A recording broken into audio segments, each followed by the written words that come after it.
Hello and welcome to episode number 12 of No Whining. I'm excited to be back with you guys. Just returned from San Antonio where I competed in the Masters National Championship, swimming out there. So got the t-shirt and the whole deal, but I'm glad to be back in the saddle with you.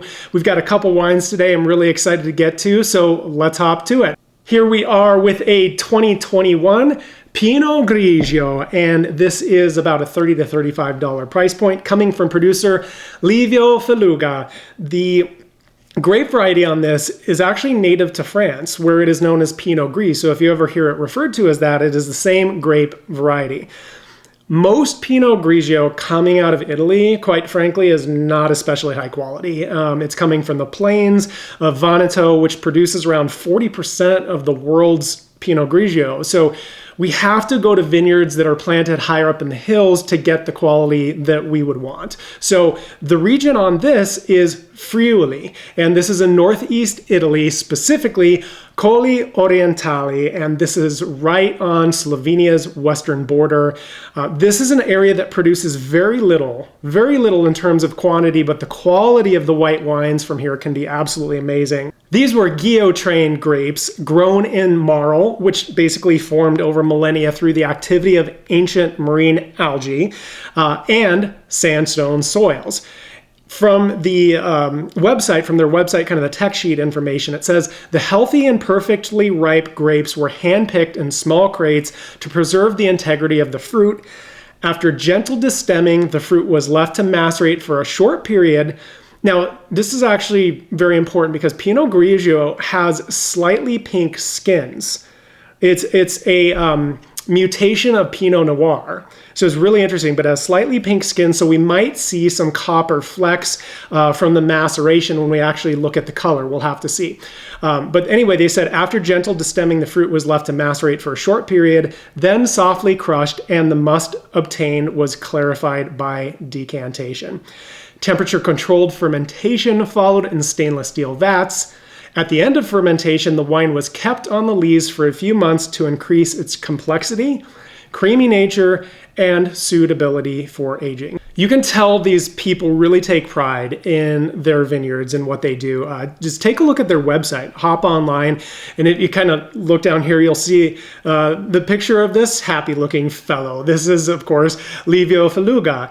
And then you kind of look around some more, just the beautiful, picturesque landscape, the scenery, all of it is just, I'm a little bit of a romantic about that, but it's wine. How could you not be? Alrighty, so let's give this first wine of ours a try. Alrighty, I'm gonna call this a deep gold color. It actually has some copper hues in here, right? So like a lot more color than you might used to be seeing in a white wine. Let's try it on the schnoz and see what we find there. Really nice aromas of orange and yellow apple. I've got apricot, some peach even. You got some lychee actually, some like a nuttiness, maybe a walnut. I would also say ginger and honeysuckle. Still having that citrus, that peach coming through on the jaws. This is, I'd say, medium in body, medium plus in acidity. It's got quite a bit there to play with. The alcohol is probably, I would say, medium. It's a dry wine still, but it's got that really nice high acidity, evolving fruit flavors with kind of a refreshing apple finish. It's also got this really nice sort of retronasal, almost honeysuckle that you get in this peach. So quite a bit of complexity in this wine. I'm enjoying the heck out of this. So this is a great way to kick off the episode. Let's go to wine number 2. Here we have our 2020 Chianti Classico Riserva. This is a $25 bottle of wine. The producer on this is Tenuta di Nozzole. The grape variety is Sangiovese. Interesting tidbit here that both Nebbiolo and Sangiovese are really high in tannin. Again, and tannin is that kind of mouth-drawing, astringent, different descriptions for it. I think of it as like the fiber of wine. Okay, and these wines have really high tannins, but without making for that really deep concentration or the opaque colors that we see. So it's interesting in that regard because it tends to be more pale in its complexion, if you will, especially for a tannic red wine. One of my favorite things about Sangiovese is it pairs really well with pizza. Now, those acidic tomato-based dishes are notoriously difficult to pair with wines, but Sangiovese has got you covered. All right, the region, of course, is Chianti Classico, which is just south of Florence and just north of Siena. Now, I would encourage you as well to check these guys' website out. You know, apparently, like you hop on there and you can stay in the actual villa itself, like on the vineyard. It's just beautiful. You kind of scroll down, you see all the different rooms and the places in there. Oh, it just makes me want to travel. Okay, back to the wine. Sangiovese makes its home in the perfect growing conditions for it, which is right in central Italy. And a Chianti Classico Reserva, a DOCG like that, is very high quality designation. So we have high hopes for this wine coming up. These grapes are grown in a continental climate, in loam and clay soils. And from the winemaking notes online, it said fermentation in stainless steel and maceration for approximately 4 weeks. Aging for 20 months in a combination of large oak barrels, barriques, and stainless steel. All right, let's dip into wine number 2 right now. And when we look at that, right, I mean, I'm going to call that a medium ruby color. It's not completely opaque like you would expect with such a tannic wine. If you remember what we talked about earlier, that it's pretty unique to a grape like Sangiovese or Nebbiolo. So I would also say this has almost a garnet rim to it, or meniscus, if you want to think of it like kind of like the halo, the outer edge, right, where it sort of meets the glass. So that's the color on this. Let's try this on the schnoz and see what we find. Getting ripe red fruit here, like ripe red cherries, strawberries, raspberries. Also picking up on some vanilla, a little bit of sage, and almost like earth or leather notes. All right, let's try it on the jaws and see what happens there. Still have that red fruit coming through, vanilla, leather earth on the flavors, but man, the thing that's standing out to me is this has got a lot of acidity to it, which is very typical of Italian wines. A medium plus body, if not bold, really high on the tannin side. What else? Alcohol.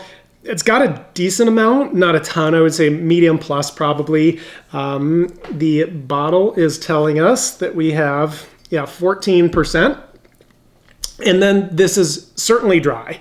This is actually bone dry, which is kind of what Chiantis are known for, meaning no sugar in there. I mean, fully fermented out, no residual sugar whatsoever. A very, very dry wine. Again, this wine is really strong in terms of its body, the tannins, the alcohol, the acidity. It's just that bone dry, but it's really, really well balanced. I'm enjoying it. It's super satisfying. There's great length it has on it, a lot of complexity. The intensity is there. And this is just an awesome wine. Now, between the two of these, man, they're both so good. If I had to pick one, I wouldn't. I can't do it. I can't do it, guys. I'm sorry. These are both just great wines. I can't really put one above the other. Enjoyed those both so very much. But before we kind of sign out here, remember, we just finished our second menu of wines today. And so we need to go through and select our runners-up as well as the overall winners from the last 12 wines that we've had. We're going to pick a white. We are going to pick a red. So our second menu super champs are about to be crowned. Let us start with the runners-up. The runners-up, actually, you know what? The one from today, this Pinot Grigio, is amazing. So I'm going to give that runner-up for our white wine. Again, really well balanced, great complexity, fascinating on the nose, fascinating on the palate. Really, really nice wine. For our red, I'm gonna have to go with our 2021 Waterbrook Reserve Merlot coming out of Washington.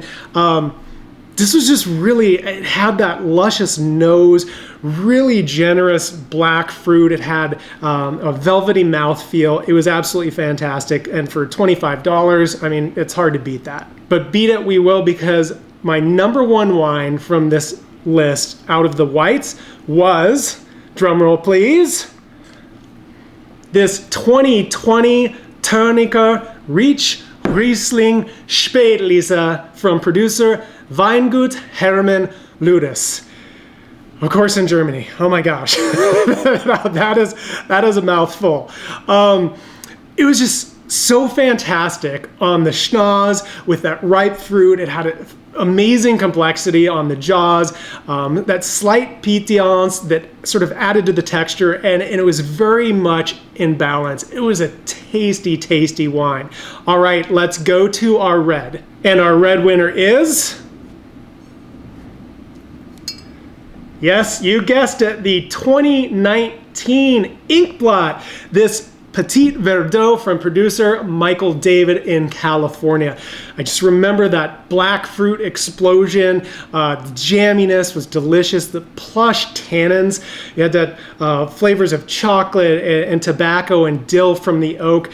It was an amazing wine. So these two wines right here have won our second annual Lucky Charms Award.